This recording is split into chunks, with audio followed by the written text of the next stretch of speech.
Saludos. En esta charla vamos a hacer una especie de repaso en torno a los elementos más importantes de esta sección sobre personalidad que incluye la teoría psicoanalítica de Sigmund Freud. Así que va a ser de mucha ayuda porque además de repasar estos conceptos, vamos a enfocarnos y también añadir elementos nuevos a la discusión en torno a la teoría psicoanalítica de personalidad. Ya ustedes habrán podido estudiar algunas de las charlas en donde discutimos estos conceptos de lo que es una teoría.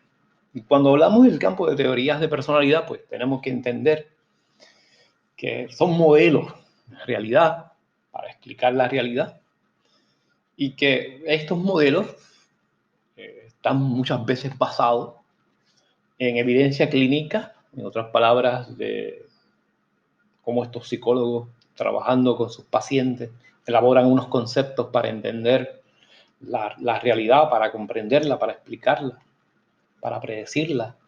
Algunas de estas teorías están basadas también en investigaciones que se hacen, en estudios, y otras basadas en las intuiciones de estos psicólogos sobre la conducta humana. Y aquí esto nos lleva a hablar de lo que es personalidad, y si en realidad podemos nosotros hablar de que existe o no una personalidad.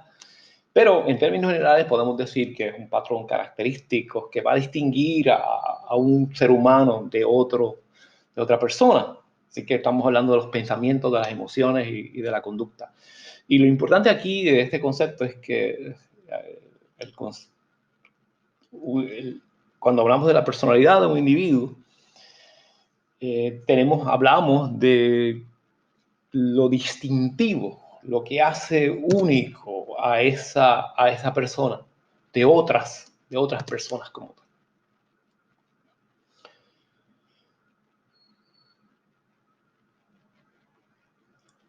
Y en ese sentido, es una especie de constructo teórico y se espera también que estas características sean estables y duraderas.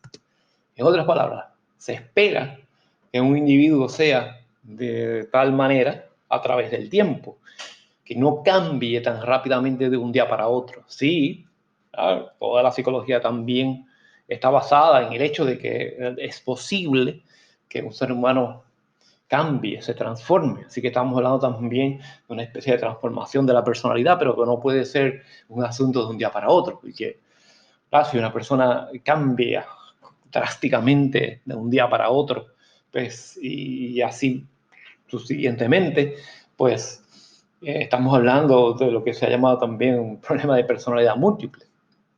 Y hay una serie de problemas que no vamos a abundar sobre esto, que hablamos en las charlas anteriores, pero uno de los problemas que me parece a mí que es importante, es el problema del etnocentrismo. El hecho de que estas personalidades también se hacen dentro de un contexto cultural, están basadas también en un grupo de personas, muchas veces blancos, clase media, alta, muchas veces personas privilegiadas, muchas veces también tenemos el problema del sexismo, porque muchas de esas teorías de personalidad están basadas esencialmente en estudios y en observaciones realizadas con hombres, y se trata también de aplicar a las mujeres. Así que hay muchísimos problemas cuando miramos el campo de las teorías de personalidad, que tenemos que estar conscientes de los mismos. Y este problema, que me parece a mí que es relevante a las discusiones que se están dando en estos días sobre racismo. En Estados Unidos los sujetos de investigación son en abrumadora mayoría estadounidenses blancos. Los habitantes de Estados Unidos constituyen menos de 5% de la población mundial. Aún así, a partir de esa población desarrollamos teorías y principios que suponemos deben ser universales. Y este asunto de que si la mayor parte de los sujetos de investigación son, que está basado también en lo que se sabe de la psicología, son estadounidenses blancos, pues tenemos entonces una psicología que puede estar muy parcializada hacia el conocimiento y hacia la comprensión de las personas blancas, de los estadounidenses blancos, pero no de la población mundial en general. Y ese aspecto de la psicología me parece a mí que necesita ser, necesitamos estar conscientes del mismo.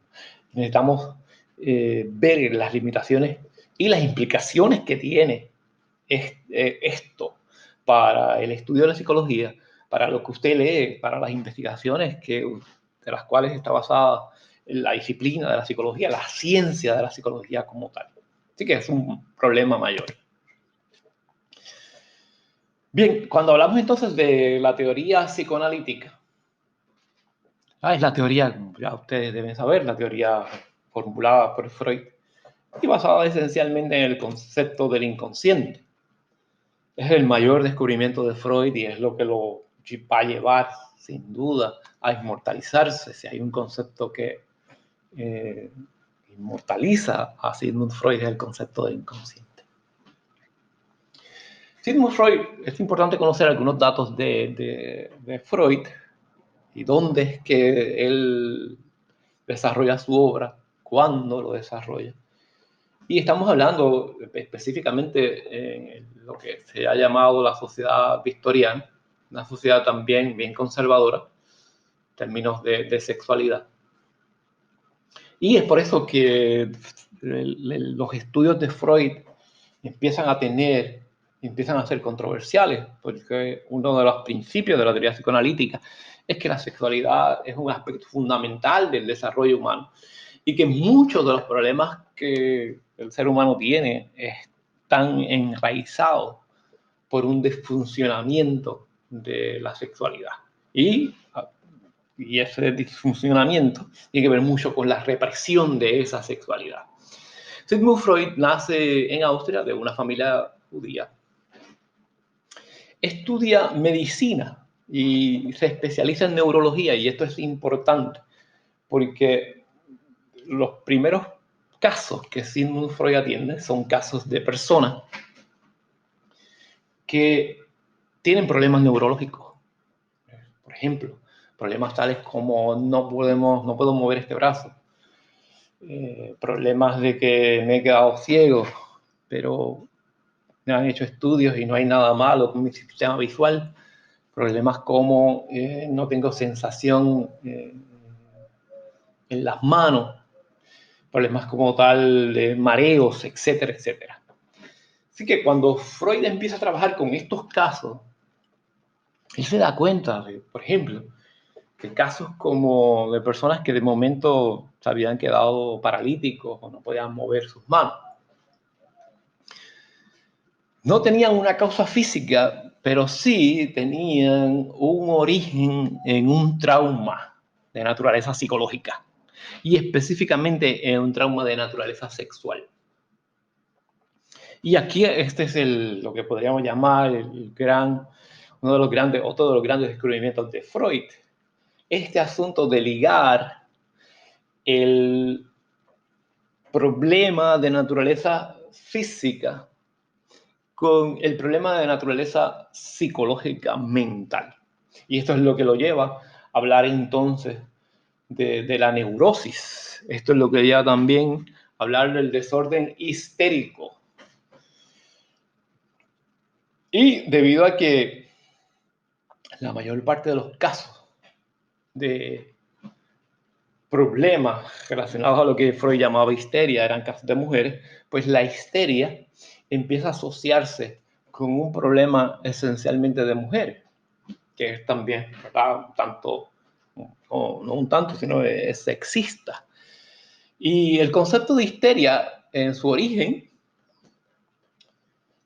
el origen de la enfermedad como tal, se creía que la histeria era esencialmente provocada por un útero que se había salido de su sitio y estaba lo que se conoce en inglés wandering, estaba, ¿verdad?, caminando, vagando dentro de la mujer. Y que eso era lo que le producía los síntomas, los diferentes tipos de síntomas relacionados a la histeria. Y Freud nos dice que Freud entonces empieza a señalar que el origen de la histeria como tal tiene un origen en un trauma y usualmente ese trauma es de naturaleza sexual, era de naturaleza sexual y estaba producido esencialmente porque en la niñez estas mujeres habían sido abusadas sexualmente. Así que traer esto en medio de la sociedad victoriana, una sociedad que no quería hablar de sexualidad, fue altamente controversial. Además de que aparentemente, y lo que se sugería detrás de esto era que eran los familiares los que habían abusado de estas personas cuando niños.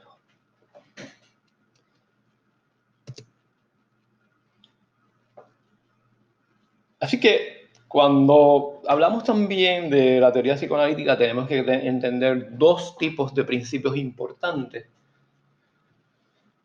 Y estos son los principios que en realidad dirigen nuestra vida, son las fuerzas motivacionales, son la energía. Y todo va a estar orientado hacia estos dos principios, que es el principio de Eros, uno de los principios que Freud más trabajó en términos de la sexualidad, el amor, la vida, pero más tarde en su vida, en su carrera, Freud también empieza a hablar del principio de Thanatos, que es el principio opuesto, que tiene que ver con la destrucción, con la muerte. Esto también se da en el contexto de la persecución que Freud sufrió por ser judío de parte de los nazis y que empieza a confrontarse directamente con este principio de las guerras, de la destrucción y de la muerte que entonces Freud empieza a llamarle Thanatos. Y estos dos principios van a estar en una lucha, en una guerra constante entre el Eros y el Thanatos. Freud nos trae también la hipótesis topográfica, pero eso ya, ¿verdad? Yo les dejo las charlas anteriores para que usted tenga una idea de esos niveles, el preconsciente, el inconsciente y el consciente. Y importante también es lo que podríamos llamar la evidencia, porque uno de los cuestionamientos que se hace en torno a Freud es el asunto de si existe evidencia para hablar de la existencia del inconsciente. Y hay tres tipos de evidencia. Las sugestiones poshipnóticas, que son sugestiones que se dan después de que la persona ha sido, bueno, se da cuando la persona está hipnotizada, pero son sugestiones para que la persona lleve a cabo cuando sale del trance hipnótico. Otras palabras, usted le puede decir a una persona, cuando salga del trance hipnótico, cada vez que yo digo la palabra comida, tú vas a bostezar, vas a bostezar. Y la persona, cada vez que yo digo la palabra comida, bosteza. Eso es el tipo de sugestión poshipnótica y no puede evitarlo, está fuera de su control. Eso también, y eso aparentemente producido por esta sugestión poshipnótica que trabaja a través del inconsciente. También están las percepciones subliminales, que son percepciones que la persona recibe no a nivel consciente, sino a través del inconsciente. Por ejemplo, la persona puede recibir una percepción subliminal de un anuncio que se está dando en televisión. Y en ese anuncio hay unos contenidos y unos mensajes que se están transmitiendo, pero debido a que se están transmitiendo de una rápidamente, el consciente no los puede percibir, pero sí los puede percibir el inconsciente. Y en eso está todo el tema controversial también de los anuncios subliminales y cómo estos anuncios subliminales pueden o no controlarnos o manipularlos o manipularnos. Y los deslices verbales. El desliz verbal es una supuesta equivocación que usted dice, usted se equivoca hablando, pero en realidad no se ha equivocado. Eso es lo que realmente usted quiere decir. Y a veces en esos deslices verbales hay unas intenciones ocultas y podemos saber qué es lo que realmente la persona quiso decir. La estructura de la personalidad, que es importante que usted estudie y que discutimos en charlas anteriores, las 3 estructuras importantes de acuerdo a Freud: yo, el ego, el superego y el id. En esto es importante que usted entienda que estas estructuras están en constante lucha, y lo importante, y la salud mental está definida en términos de cómo el ego logra que el superego y el id se tranquilicen, lleguen a un acuerdo. Porque la única estructura que está en contacto con la realidad es el ego. Así que el superego puede tener unos valores bien estrictos, y ese es uno de los problemas, que esos valores son demasiado estrictos y que en algunas ocasiones están fuera de la realidad.